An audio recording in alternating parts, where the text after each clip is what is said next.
Simple सा example लेते हैं। एक गांव की जनता बता रही है कि भाई ऐसा है कि हम सभी लोगों ने यहाँ पे कांग्रेस को वोट दी है। जब वो पूरी लोग कह रहे हैं कि हम कांग्रेस को वोट दिए हैं और वहाँ कांग्रेस को 0 वोट आ रही है, तो आप ये बताओ कि मानो सभी लोगों ने नहीं किया। हम मानते हैं कि 50 आदमी हैं। अब सुनो पहले बात, 50 कह रहे हैं कि हम दे रहे हैं कांग्रेस को वोट, हम 50 को नहीं मानते, हम 40 को मानते। 40 अगर ऐसा हुआ औरंगजेब जी, अगर ऐसा हुआ तो आप लोगों ने क्या कोशिश की आयोग के पास जाने की, कोर्ट में जाने की, या फिर तमाशा ही देखते रहे? आप ये बताइए कि आयोग किसका है?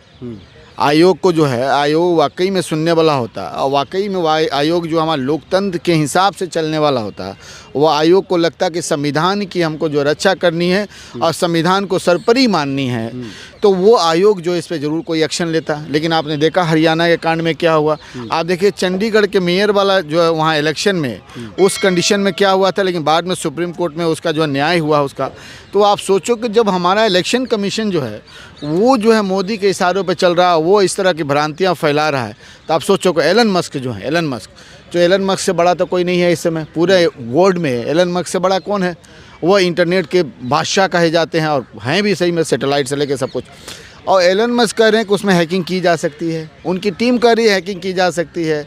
फेसबुक और ट्विटर का जो है मालिक पॉल साहब जो याचिका करता है, उन्होंने इस मुद्दे को उठाया, पॉइंट आउट किया, लेकिन तब भी बैलेट से चुनाव कराने वाली याचिका क्यों खारिज हो गई सर? देखिए ये तो खारिज हो गई, ये तो सुप्रीम कोर्ट को इस पे जो है फिर से सोचना होगा। लेकिन मुझे लगता है कि देखिए कब तक आप खारिज करोगे, अब कब तक आप झूठ को दबाते रहोगे, अब कब तक ये चलता रहेगा? सच सच होता है। आप जो है सच को जो है ज़्यादा दिन तक, देरों तक पानी में डुबोए। आप जो है बॉल जो होता है, बॉल अगर उसमें हवा हो, चाहे ऐसे भी ना हो, और उसे सोचो कि हम पानी में डुबो दे हवा वाले को, तो कितना देर तक दबा सकते हो? कुछ देर तक, 1 मिनट, 2 मिनट, 3 मिनट। तो कह रही है कि ईवीएम तो कांग्रेस लाई थी, कांग्रेस की दिन है। नहीं तो कांग्रेस लाई थी, तो कांग्रेस ये सोच के थोड़े लाई थी कि हमारे बाद वाली जो पार्टी आएगी को वो इस तरह से कांड करेगी। हमारे बाद वाली जो पार्टी आएगी ईवीएम के बदौलत अपने आप को इलेक्शन जीतने की कोशिश करेगी। हमारे बाद की जो पार्टी आएगी वो संविधान का हनन करेगी।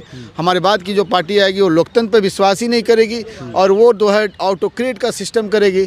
तो कांग्रेस तो कुछ बेहतर करने के लिए लाई थी कि लोगों के लिए कुछ सुविधा हो, बेहतर हो, जल्दी हो, फास्ट हो, उसमें डिसीजन आ सके। कि कांग्रेस ये सोच के थोड़े लाई थी कि बाद वाली अगर चुनाव आयोग यही कह रहे हैं, चुनाव आयोग जो आयुक्त थे राजीव कुमार, आपने नाम सुना, बड़े अच्छी शेर व शायरी करते हैं वो, आपने शेर व शायरी सुनी उनकी? नहीं, मैं तो कहूँगा कि उनको जाकर शेर व शायरी छोड़ दें और जाकर किसी मंच पर शेर व शायरी ही करें। अरे भाई कम से कम वो कर लोगे तो देश की जनता आपके लिए कुछ कम से कम तालियां तो बजा लेगी और कुछ कम से कम खुश तो हो जाएगी। लेकिन आप वो जो कह रहे हो तो उसमें जो तालियां बज रहा है वो बड़ी गलत तरीके से बज रहा है। आपको लोग बुराई कर रहे हैं, आपको और क्या क्या बोल रहे हैं सोचा नहीं जा सकता।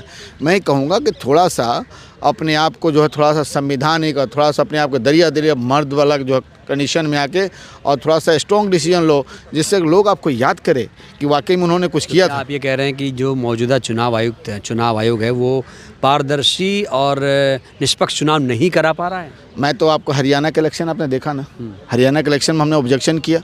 आप ये बताइए एक छोटी सी बात क्या मैं पूछता हूँ कि आप ईवीएम, आप बोलते हो कि आप बैटरी जो है, आपका बैटरी जो है मोबाइल जो शुरू से चार्ज करके लेके जाते हो 12 बजे, 2 बजे तक, 3 बजे तक, चाहे 1 घंटे के बाद से वो डिस्चार्ज हो जाता है 10%, 20%।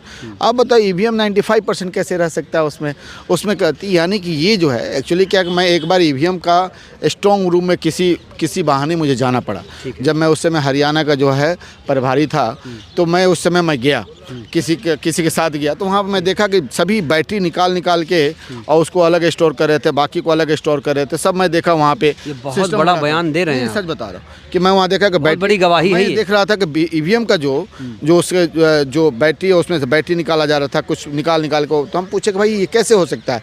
तो कहे कि नहीं इसको निकाल के इसको रखा जाएगा, फिर बाद में दूसरी जो है इसको लगाया जा सकता है। कौन लोग थे वो लोग? अब जो ईवीएम में जिनके पास जो ईवीएम गया था और जो ला के स्टोर कर रहे थे और वो स्टोर करने वाले तो वो लोग कर रहे थे। अब बताइए कि जब मैंने खुद देखा है उसमें उस समय कि भाई उसमें बैटरी निकाल रहे थे, बाकी चीज़ें निकाल रहे थे, उसमें कुछ फिर आप लोग क्यों कहते हैं 99% चार्ज क्यों है? सुनो जब बैटरी लगाते हैं तो 99% चार्ज रहेगी। सुनो ऐसी बातें हैं। अब बताइए कि जब ये कहते हैं कि तो वही तो सबसे बड़ी सवाल है कि बात आप कहते हैं कि बैटरी जो हमने उसमें चेंज नहीं किया, हमने कुछ किया नहीं उसमें ये नहीं किया, किया, तो फिर वो 99% चार्ज जो है शाम तक कैसे रह सकती है? पॉसिबल है?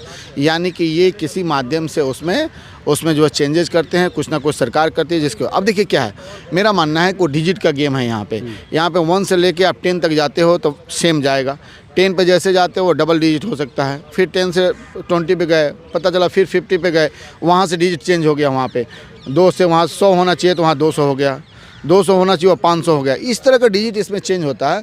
और मेरा मानना है कि पूरी ईवीएम जब तक चेंज नहीं होगा तब तक इसे पकड़ना बड़ी मुश्किल है। इसलिए मुझे मानता है कि अगर मेरा तो मानना है, भारत में ही ईवीएम बन रही है। नहीं मेरा, अरे भैया सुनो, भारत में बने। आज ये बताओ कि आप मोबाइल जो है, आपकी मोबाइल अब लेके चलते हो, मोबाइल को आप स्विच ऑफ कर दो, और स्विच ऑफ करने के बाद से क्या आप जो मोबाइल में जो बातें करते हो कुछ देर के बाद से आप देखना कि वही उसी तरह का न्यूज़ आना स्टार्ट होगा। जब मोबाइल ऑन करोगे देखो उसी तरह का न्यूज़ आए, यानी माइक्रोफोन ऑन रहता है।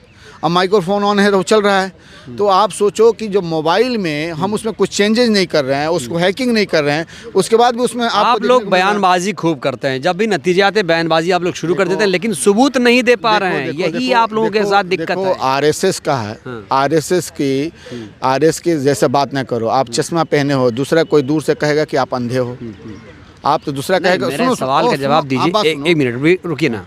मैं कह रहा हूँ आप लोग बार बार आके कहते हैं, मीडिया में बयान देते हैं, लेकिन जब कोर्ट में सबूत देने की बारी आती है चुनाव आयोग में, तो चुनाव आयोग क्यों कहता है कि भैया ठोस सबूत लाओ, ठोस सबूत लाओ? अब भैया ये बताओ कि ठोस, मैं एक बार बता रहा हूँ कि एक मैं कोर्ट में अपीयर हुआ, एक बार की बात है, कोर्ट में अपीयर, मैं नाम नहीं दूंगा किसी का, जज का। तो उसमें क्या था कि मेरे पास एविडेंस तो था, लेकिन जज साहब ने पूछा कि भाई आपके पास क्या एविडेंस है? मैरिज का था, वो एविडेंस था। तो मैंने कहा कि देखिए आप तो कहते हैं कि भाई भगवान को साक्षी मानते हैं आप, अल्लाह ईश्वर को साक्षी मानते हैं, उसको मान के आप शादी करा देते हैं। तो भगवान को, अल्लाह ईश्वर को हम तो देखे नहीं हैं, फिर आप साक्षी मान लेते हैं, तो आप उसको एविडेंस क्यों नहीं बना सकते? आप देखिए, आप इसको जगह जाइए, राम मंदिर पर लेके जाइए, आप एविडेंस क्यों नहीं बना सकते हैं? और उसी पर उन्होंने जो क्या किया, एक छोटा सा हमारे पास प्रूफ था, एविडेंस था, उन्होंने नोटिस किया, फिर लड़का लड़की दोनों को बुलाया, फिर उस पर जो है बाद में जो आगे का डिसीजन हुआ। तो बात आती है कि यहाँ पे एविडेंस की बात आती है। एविडेंस तो ये सफिशिएंट है ना कि भाई क्या क्या एविडेंस है बताएं? एविडेंस है, मैं देखिए एक सिंपल एविडेंस, शक बहुत ज़्यादा है। आज सुनो, सिंपल एविडेंस भी बहुत बड़ी बात है।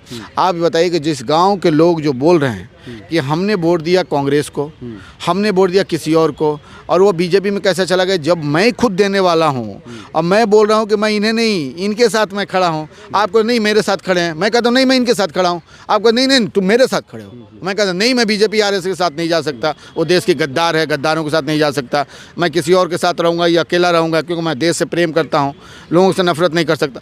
और उसके बाद भी कहता नहीं नहीं तुम मेरे साथ हो, तुम गद्दार हो, मेरे साथ रहो, गद्दार बनो। एक गांव अगर आके कह दे तो आप उसे पूरा मान लेंगे? पूरे महाराष्ट्र में हुआ, हरियाणा में हुआ, मध्य प्रदेश में हुआ। Single evidence is sufficient to proof anything.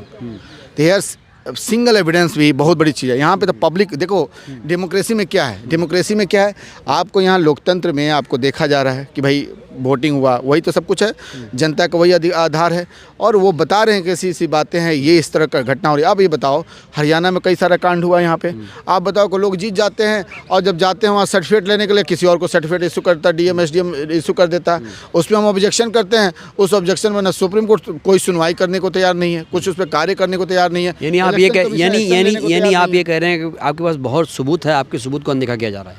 100% मेरा मानना है कि सबूत को अनदेखा किया जा रहा है। और देखिए, अगर बीजेपी को वाकई में अगर लगता है कि बीजेपी हम सही हैं और ये लोग गलत हैं, तो भाई ईवीएम को हटा दो ना भाई, बैलेट चला दो, क्या करना तुमको? अच्छा, राहुल जी ईवीएम हटाओ यात्रा करने जा रहे हैं, बैलेट से चुनाव कराने की मांग खड़गे जी कर रहे हैं। आप ये बताइए, अखिलेश जी से लेके मायावती से लेके जितने भी देश की पार्टियां हैं, 99% पार्टियों का ये कहना है कि आप ईवीएम हटाओ, देश बचाओ। अब मैं कहता हूँ सच में ईवीएम हटाओ, देश बचाओ। और तो आप जो ये देश बचाओ के नारा, यानी सब लोग इस पे राजी हैं, जब सब राजी हैं तो आप भी राजी हो ना, आप भी कराओ उसको। यानी तो आपके इंडिया गठबंधन साथ में आके लड़े लीगल लड़ाई। अरे भाई आप ये बताओ कि आपकी कोई प्रॉपर्टी है, पूरी गठबंधन तो साथ में ही खड़ी है, पूरा देश खड़ा है यहाँ पे, यहाँ की आवाम खड़ी है, जनता खड़ी है। जिस गांव में हम जाते हैं, कई गांव में जा जाकर हमने देखा, उस गांव के लोग कहने को बोल रहे हैं कि हमने कांग्रेस के साथ हैं। तो जब आवाम हमारे साथ है, लीडर हमारे साथ हैं, देश हमारे साथ है, संविधान हमारे साथ है, उसके बाद भी आप कहते हो कि नहीं हम उसको चेंज नहीं करेंगे, तो आपको चेंज करना पड़ेगा। आज नहीं कल तो चेंज करना, कब तक आप करोगे? कितना उम्मीद कर रहे हैं मौजूदा सीजीआई से? अब सुनो, इस तरह की मौजूदा सीजीआई से कितना उम्मीद? देखो मैं क्यों नहीं, सीजीआई हमारे हैं और तो हम इससे क्यों नहीं उम्मीद करेंगे। क्योंकि एक बड़ी टिप्पणी आई है कोर्ट की तरफ से कि झारखंड में ईवीएम सही, महाराष्ट्र में गलत, बार बार ये टिप्पणी की जा रही है। देखिए एक्चुअली क्या है कि झारखंड और महाराष्ट्र की बात है कि जहाँ बीजेपी को लगता है कि ये बड़ा स्टेट है वहाँ पे तो अपने पास रखती है, और जहाँ लगता है कि भाई छोटा स्टेट है, इससे कुछ नहीं लेना देना है, इससे क्या मिलने वाला है, संसाधन के लिहाज से झारखंड और भी जरखेज है, खनिज संपदा है वहाँ। और आपको नहीं मालूम है, आपको तो यही तो इसलिए कहते हैं कि आप लोग केवल यूट्यूबर और न्यूज़ चैनल वाले बन गए हो, नॉलेज कुछ रखते नहीं हो। नॉलेज भी कुछ रख लिया करो, उसके बाद से बात किया करो।